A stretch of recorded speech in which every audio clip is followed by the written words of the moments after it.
Halo, assalamualaikum. Ketemu lagi dengan saya Nuraini. Kali ini saya akan membahas tentang topik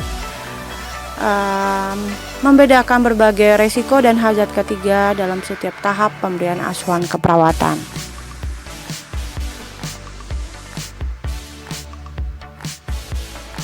Sebelumnya kita akan membahas tentang K3 dalam keperawatan, tentang pentingnya K3, tujuan K3, manfaat K3, dan etika dalam penerapan K3. Oke, sebelum kita lebih jauh, kita akan membahas tentang pengertiannya terlebih dahulu. Jika ditinjau dari keilmuan, maka ini adalah ilmu pengetahuan dan penerapannya dalam upaya mencegah kecelakaan, kebakaran, peledakan, pencemaran, penyakit, dan sebagainya. Jika secara filosofi, ini adalah suatu pemikiran dan upaya untuk menjamin keutuhan, ya, baik kesempurnaan jasmania maupun rohania.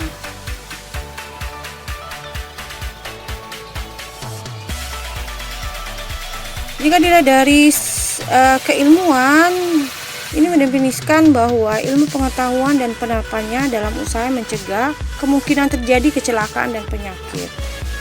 Nah, di sini ada peran K3. Pertama yaitu setiap tenaga kerja berhak mendapatkan perlindungan atas keselamatannya dalam melakukan pekerjaan. Ya, di sini jelas sekali ya, setiap orang itu berhak memperoleh keselamatan kerja pada saat melakukan pekerjaannya. Kemudian setiap sumber produksi perlu dipakai yang dipergunakan secara aman dan efisien ya. Jadi alat yang kita gunakan dalam melakukan proses pekerjaan juga harus aman. Nah, untuk mengurangi biaya perusahaan, biasanya perusahaan juga akan menjalin hubungan kerjasama dengan pihak asuransi. Ya, ini sebagai antisipasi apabila terjadi kecelakaan. Pentingnya keselamatan kerja ya, terdapat 3 alasan kenapa perusahaan itu melaksanakan atau memikirkan bahwa keselamatan kerja itu penting. Pertama itu adalah moral, kemudian hukum, ketiga adalah ekonomi. Kenapa moral? Moral karena yang bekerja itu adalah manusia. Manusia adalah makhluk termulia di dunia ya. Manusia memperoleh perilakuan yang terhormat dalam organisasi. Nah, ini udah diatur dalam undang-undang ya nomor 13 tahun 2003 tentang ketenagakerjaan. Manusia memiliki hak untuk memperoleh perlindungan atas keselamatan dan kesehatan kerjanya. Kemudian yang hukum juga sudah diatur dalam Undang-Undang Ketenagakerjaan.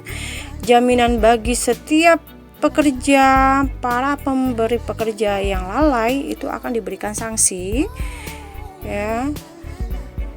Nah, ini juga udah diatur dalam Undang-Undang tahun 70 ya, keselamatan dan kesehatan kerja untuk melindungi para pekerja pada segala lingkungan ya, baik itu yang bekerja di laut, di darat, di tanah, dan di udara. Untuk selanjutnya adalah ekonomi ya.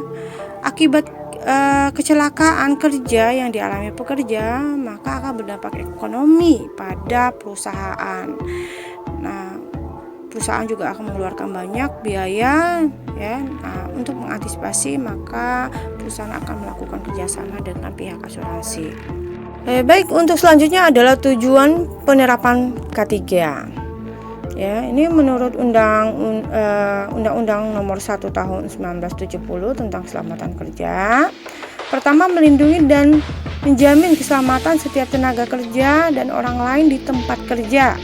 Yang kedua, menjamin setiap sumber produksi dapat digunakan secara aman dan efisien sehingga para pekerja merasa aman.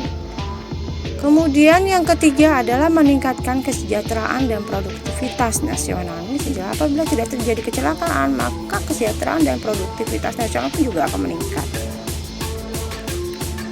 Untuk selanjutnya adalah tujuan yang lain yang diharapkan dalam penerapan K3. Pertama, mewujudkan lingkungan kerja yang aman, nyaman, dan selamat. Mewujudkan tenaga kerja yang sehat dan produktif, mewujudkan laboratorium yang berkualitas dan terpercaya, mewujudkan sistem informasi perkes dan keselamatan. Ya. Ini ada gambaran ya, laboratorium ya untuk perlindungan diri, APD-nya ya, ruang perawatan yang bersih, nyaman. Oke, untuk selanjutnya adalah manfaat prosedur K3. Untuk manfaatnya, pertama memberikan pekerja medis merasa aman melakukan pekerjaannya di rumah sakit. Rumah sakit juga merasa diuntungkan karena tidak terjadi kecelakaan dan juga tidak menunda-nunda pekerjaannya. Yang kedua, hemat waktu karena perawat tidak harus berpikir panjang dalam melakukan pekerjaannya. Karena kalau misalnya tidak ada jaminan ya, apalagi dipertemukan dengan pasien yang berisiko tinggi, maka sang perawat ya dalam melakukan tugasnya juga akan berpikir panjang ya, sehingga dapat menunda-nunda pekerjaannya. Dan ini juga akan berdampak merugikan perusahaan. Selanjutnya adalah APD ya. Ada beberapa APD yang harus kita gunakan ya. Kalau di rumah sakit itu disediakan tergantung kepada para pekerjanya ya, kesadaran dirinya untuk melakukan perlindungan diri ya. Walaupun sudah ada disiapkan, tapi tetap terjadi kecelakaan ya. Nah, itu bersumber pada kalau bukan pada lingkungan, berarti pada diri sang pekerja.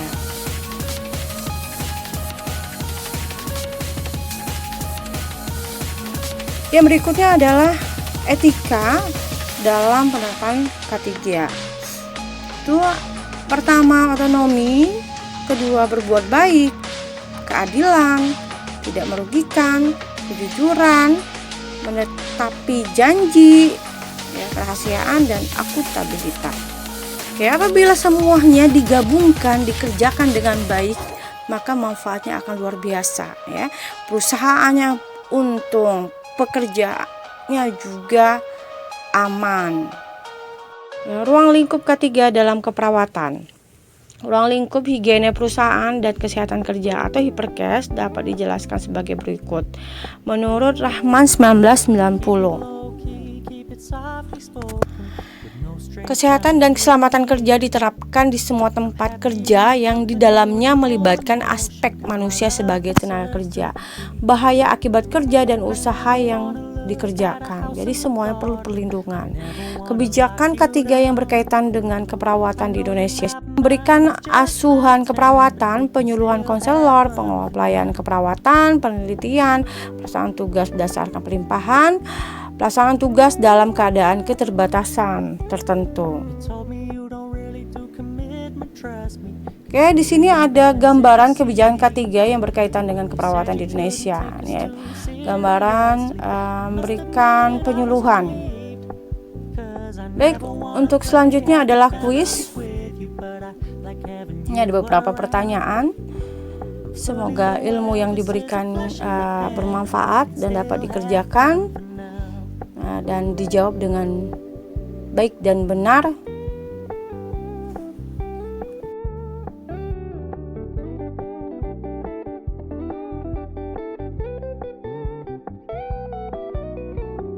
Baik, sekian dulu dari saya.